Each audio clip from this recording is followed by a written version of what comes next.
Olá! Hoje a gente vai embarcar numa jornada guiada por um dos textos mais fascinantes da antropologia, Tristes Trópicos, do Claude Lévi-Strauss. A gente vai mergulhar num capítulo que nos leva direto para o coração do Brasil para descobrir as histórias e também as cicatrizes que se escondem por trás de uma paisagem que à primeira vista parece de tirar o fôlego. As costas entre o Rio e Santos apresentam ainda trópicos de sonho. É assim que o Lévi-Strauss começa. Quase um cartão postal, né? Um convite a um paraíso perdido. É um começo que seduz, que faz a gente imaginar um Brasil idílico, intocado. Mas, como a gente vai ver, essa é só a primeira camada da história. E tá aqui o nosso ponto de partida, o próprio texto. Olhar para a página original ajuda a gente a entender como Lévi-Strauss constrói essa narrativa. Ele começa com essa visão de beleza para, pouco a pouco, nos levar a um lugar bem mais sombrio. Então, nossa primeira parada é nesse sonho. E é importante sacar que o Lévi-Strauss não está só descrevendo o que ele vê. Na verdade, ele está descrevendo uma fantasia. Aquela imagem que a Europa sempre teve dos trópicos. Um lugar de pura magia, sabe? De exotismo. E olha só como ele constrói essa imagem. Ele não diz só praias e flores. Não, ele fala de areia fina, de orquídeas úmidas. Cada palavra é escolhida a dedo para pintar um quadro de um paraíso perfeito, quase real.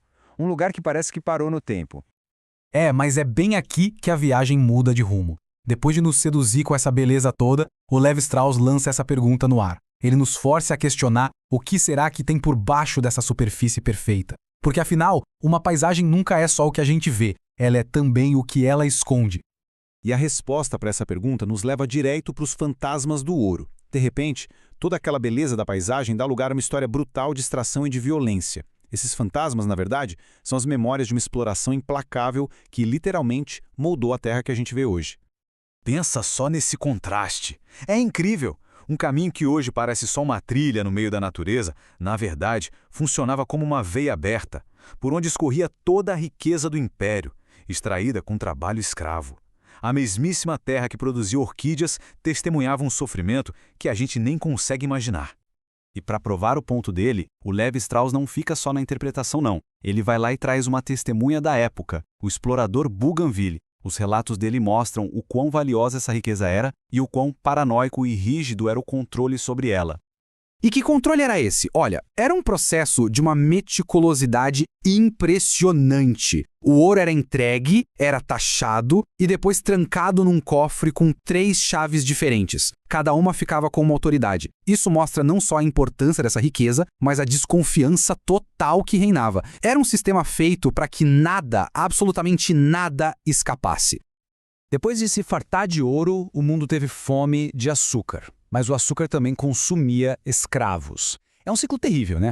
A fome do mundo muda de produto, mas a lógica da exploração, essa continua a mesma. A terra e as pessoas continuam sendo consumidas, não importa para quê. Deixando a costa para trás, a viagem nos leva para o interior. E aqui, a percepção da natureza se transforma por completo. Se a praia era um sonho familiar, a floresta se revela um lugar alienígena, quase de outro planeta para o olhar europeu do Lévi-Strauss.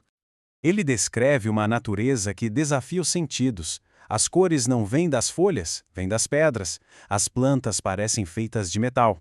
O silêncio não traz paz, mas uma sensação de vazio. É uma natureza que não acolhe, que parece totalmente indiferente à presença humana, o oposto completo da paisagem europeia.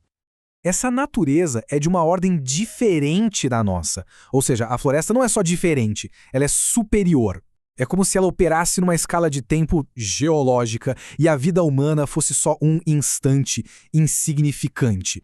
Diante dela, o autor se sente pequeno, um intruso num reino antigo e poderoso.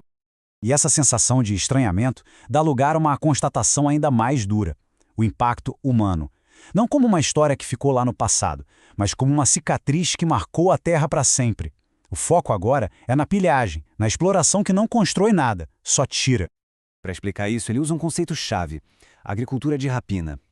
A ideia aqui não é de cultivar, mas de saquear. É uma relação predatória com a terra. Extrair o máximo de valor, o mais rápido possível, e depois simplesmente abandonar o que sobrou. E a metáfora que ele usa é devastadora. O território não é uma natureza selvagem, mas um sítio arqueológico, um campo de ruínas que mostra os restos de uma civilização predatória que passou por ali e destruiu tudo. A verdadeira paisagem, no fim das contas, são as cicatrizes. E tudo isso leva a gente para uma comparação final e muito poderosa, onde o Levi-Strauss coloca lado a lado o velho e o novo mundo para nos mostrar o tamanho dessas cicatrizes. De um lado, a paisagem europeia, um jardim cultivado por milênios, numa relação de convivência. Do outro, a paisagem americana, uma fábrica a céu aberto, usada para produzir e depois descartada. Para ele, essa natureza não é selvagem, mas sim decaída, uma natureza arruinada por uma passagem humana que foi breve e violenta.